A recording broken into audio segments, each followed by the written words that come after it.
ॿी ॻाल्हि तकड़े शागिर्द में साम्हूं अचनि।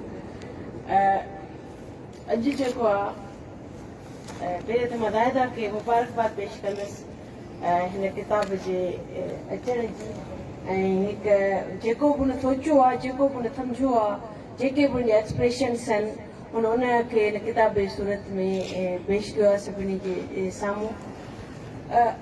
मां थोरो लिखी आई आहियां।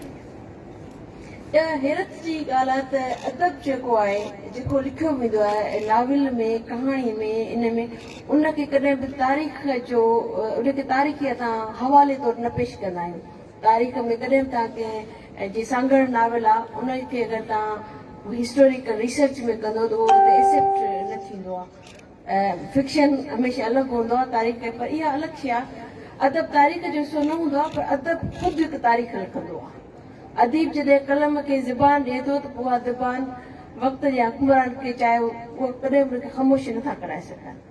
ऐं ज़ाहिदा पंहिंजे कलम सां कुझु अहिड़ा ई नज़म जनमिया आहिनि जिन समाज खे, समाज जे विकोड़ियल ऐं अड़िठल ज़ंजीरुनि ते वॾो वार आहिनि। ज़ाहिदा उन सुंदरता खे ॻोल्हण निकिती आहे जा कॾहिं हुई, पर हाणे शायदि गुम थी वई आहे। हिकिड़े नंढड़े शहर में बिल्कुलु सवली ऐं सिधी ज़बान में मुंहिंजे ख़्याल में सभिनी हुनजो ज़िक्र कयो आहे सुंदरता ॻोल्हियूं। तेज़ तरार ज़बानुनि में, कुझु माण्हू शैताननि में, मज़हब जे इनकारनि में, कुझु माण्हू नाकारनि में, आओ त सुंदरता ॻोल्हियूं। सोच जो ई नओं रुख आहे जेको नवां रस्ता, नवां हालतूं ॻोल्हे थो त माण्हू मतिलबु इंसान खां सुंदरता खसी वई आहे।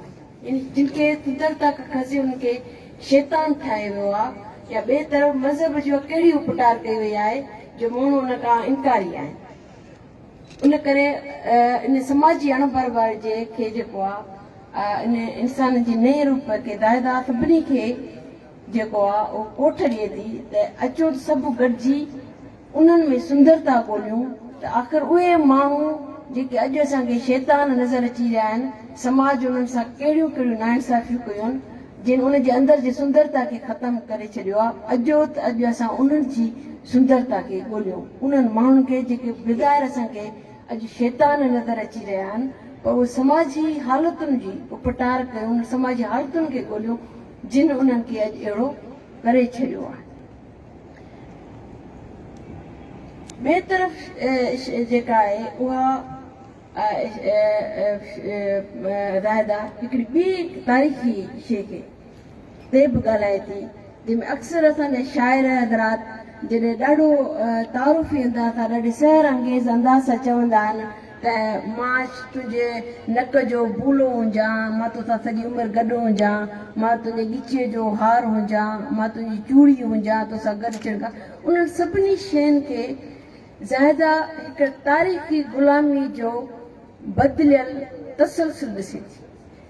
ऐं ज़ाहिदा पंहिंजे नज़म में लिखे थी, इन सभिनी रवियुनि खे ॾे पंहिंजे नज़म में लिखे थी। नज़म अथसि कहाणी, इन नज़म कहाणी में सॼो लिखे थी त न बाग़ी हुअसि न कातिल हुअसि, को बि ज़ंजीर में जकड़े रखियो त छो आहे। ही जा पादे अॼु जी कलो की ॿेड़ी आहे, न त जेका अॼु मां तोलाए थी पयां सा कालो की नाकेल आहे। यानी इहे सभई ज़ेवर जेके आहिनि से ग़ुलामीअ जे तसलसल जी हिकिड़ी बदिलियल सूरत आहिनि, जंहिंखे ज़ाहिदा जेको आहे सो ॿुधाए थी। पर अॻिते उन्हनि सभिनी खां बग़ावत कंदी नज़र अचे थी ऐं चवे थी त कहाणी जो अंजाम थी लिखणु चाहियां, ॾिनल तोहफ़ा तुंहिंजा वराइण थी चाहियां। इहा हिकु वुमन एम्पावरमेंट जी ॻाल्हि आहे। इहा सिर्फ़ जेका आहे सा ज़ाहिदा जी ॻाल्हि न आहे, इहा अॼु जी औरत जी ॻाल्हि आहे। ऐं उहा औरत न सिर्फ़ ज़ाहिदा सभिनी खे ज़बान ॾिनी आहे, ऐं उहे सभई शयूं जे सम्झियूं वञनि थियूं त इहे ॾाढियूं सहर अंगेज़ आहिनि। इहे ॾाढियूं औरत जी ब्यूटिफिकेशन एतिरे हद ताईं जो इल्म खे बि ज़ेवर सां तसवर ॾेई तव्हां औरत सां कयो था पिया, उनखे बि ज़ाहिदा हिकु नए अंदाज़, हिकु नई सोच, हिकु नए अंदाज़ सां पेश करे थी त इहे ज़ेवर जेके आहिनि उहे नाकेली आहिनि।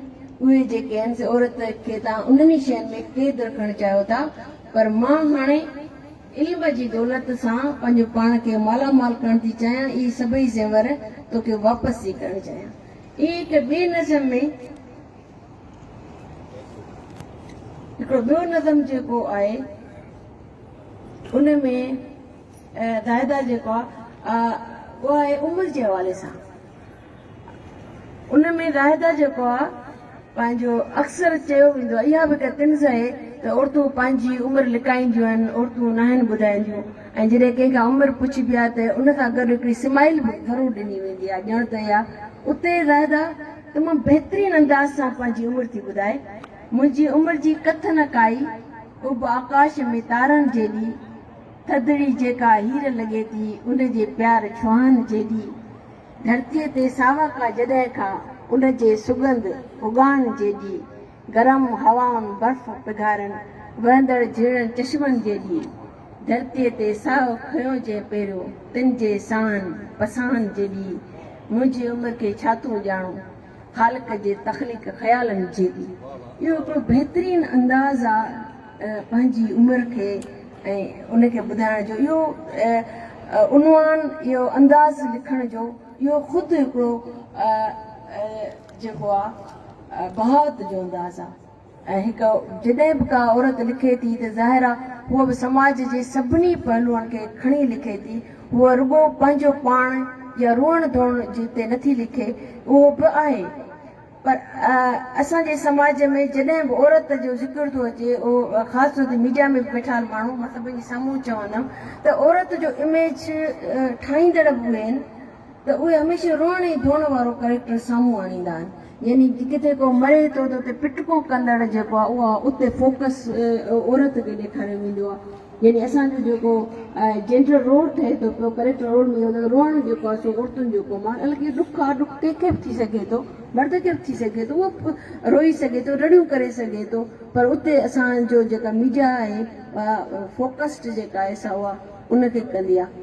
ऐं जिते ब्यूटी जो तस्वर ईंदो आहे त उते बि औरत ख़ूबसूरत आहे, मर्द बि ख़ूबसूरत थी सघे थो, पर ख़ूबसूरती जी जेका आहे उहा पर ज़ाहिदा हिते सभिनी शयुनि खे अलॻि खणे थी। उहा सियासी अंदाज़ सां मिसिंग पर्सन ते बि ॻाल्हाए थी पई त मिसिंग पर्सन्स जो हिकिड़ो सेंसिटिव इशू आहे, उन ते बि ॻाल्हाए थी पई, पोइ ॿियो काफ़ी सारा इशू, पर उन हिकिड़ो बहितरीनु अंदाज़ सां हिकिड़ो खयो आहे मौज़ू जेको तमामु घणो सेंसिटिव आहे, पर ॾाढो ख़ूबसूरतीअ सां उनखे खयो आहे। उहो आहे आज़ादी जो चहिरो।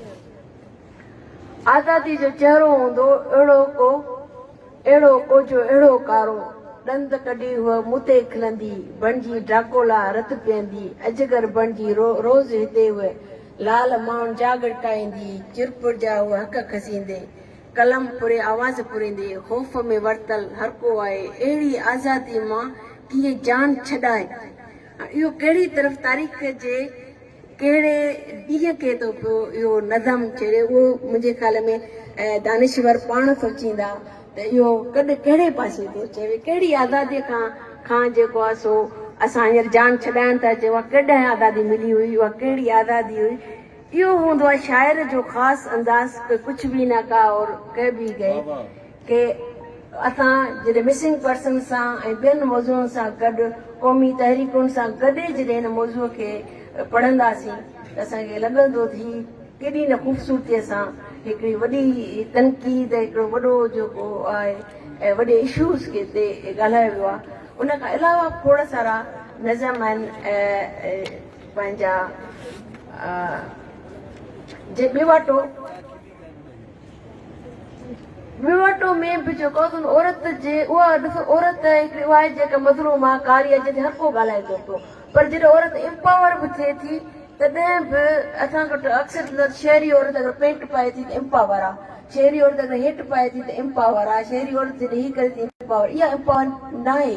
एम्पावरमेंट इहा आहे त उहा पंहिंजी मर्ज़ीअ सां जेको करे थी, छा उनजो उनखे हक़ आहे। हिन में ॾिसो त उहा जेकॾहिं वर्किंग वूमन औरत आहे या कमाए थी त वरी उन ते इहे पाबंदियूं आहिनि त हाणे तोखे घर हलाइणो आहे, हाणे उनजी शादी कीअं थींदी, तूं त हाणे घर में कमाए थी ॾियूं, या उनजी कमाई ते जेको आहे सो ॿियनि जो हक़ आहे, हाणे तूं उते ई रहो। उन ॿिवाटे ते हिकु औरत सोचे थी पई त मां हाणे छा कयां, ॿियनि जा ॿियनि खे जेको आहे सो नौकरी वठी ॾियनि ॿियनि खे न, पर मां पाण किथे बीठी आहियां, मुंहिंजी आज़ादी किथे आहे, उन ते ॿिवाटे में सोचे थी। हिकु ॿी नज़म में उहो बि हुनजो ॾाढो बहितरीनु आहे, कड़ी। उन में बिल्कुलु अलॻि ऐलान चवे थी त मां तुंहिंजे पैरेलल बीठी आहियां, तूं जेको हर बदिलंदड़ ॾींहं में मां भली मामूली आहियां, पोइ ॾाढी गैर मामूली आहियां। उनजे नज़म जो उनवान आहे कड़ी। हर ॾींहं मां जेका कड़ी निकिरे थी, मां उन में तोसां गॾु बीठी आहियां, भली मां केॾी बि मामूली आहियां, पोइ बि मां गैर मामूली आहियां। यानी बिल्कुलु चए थी, और मां जेका आहियां मां पंहिंजी जदोजहद में हिन में तोसां गॾु बीठी आहियां। त इहो सॼो अहसासु ज़ाइदा खे ज़ाहिर आहे, उहो बि समाज में रही आहे। हुन पंहिंजे अंदर में थींदड़ नाइंसाफ़ गैर महसूसु थींदड़ नाइंसाफ़नि जे ख़िलाफ़ इहो नज़म आहे। ऐं अहिड़ा खोड़ सारा ॿिया नज़म आहिनि जेके उन लिखा आहिनि, जेके बग़ावत जे ज़मरे में अचनि था। ऐं मां सम्झां थी त इहो हिकिड़ो वॉइस आहे, हिकिड़ो वॉइसलेस माण्हुनि लाइ हिकिड़ो वॉइस तौरु साम्हूं आहिनि इहे नज़म। ऐं इहो मां हिकिड़ो ॿियो नज़म जेको आहे ॻुझा हथ आहे, अहिड़ा इहे उहे नज़म आहिनि जिन ते तमामु घटि माण्हू लिखनि था पिया। ऐं इहो आहे, इहो हिकिड़ो साबित कयो त वरी कंहिं चयो पियो त दादा चयो त मां फेमिनिस्ट न आहियां। अलाए कंहिं फेमिनिस्ट जी कहिड़ी डेफिनेशन दादा खे ॿुधाई आहे, उहा डेफिनेशन दादा पाण असांखे ॿुधाईंदी त मां हिन डेफिनेशन तहत मां फेमिनिस्ट न आहियां, बल्कि मां चवां थी त मां सोशलिस्ट बि आहियां, फेमिनिस्ट बि आहियां, एक्टिविस्ट बि आहियां, राइटर बि आहियां, मास्तराणी बि आहियां, औरत बि आहियां। मां इहो सभु कुझु आहियां। मां हिकु जदोजहद कंदड़, जिते बि जो ज़ुल्म थिए थो मां हुनजे ख़िलाफ़ बीठल आहियां। ऐं मां सम्झां थी दादा मूंसां गॾु बीठल।